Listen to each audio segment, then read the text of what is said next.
Мына бардығыздың мақсат ошондой Кыргыз өлкөсүн куруу. Куруу үчүн биз мамлекет, аткаруу бийлик сиздерге шарт түзүп берүү, биз укук коргоо органдары сиздердин укугуңуздарды коргоо, милдеттүү түрдө коргоо. А сиздер болсо чын көңүлдөн салыкты төлөп, мыйзамдуу бизнес кылыңыздар, биз ошого жетишибиздер керек.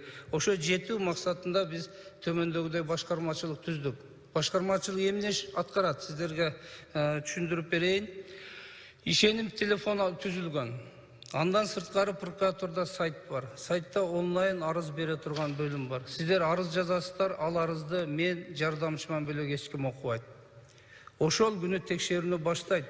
Сиздер азыр прокуратурага келип, тиешелүү укук коргоо органдары мыйзамсыз текшерип атканды, же болсо мамлекеттик бийлик, жергиликтүү бийлик органдарынын мыйзамсыз кылып аткан иш аракеттерин жана мыйзамсыз документ ала албай аткандарыңыздар болсо, келип уара-бол арыз жазыштын кереги жок.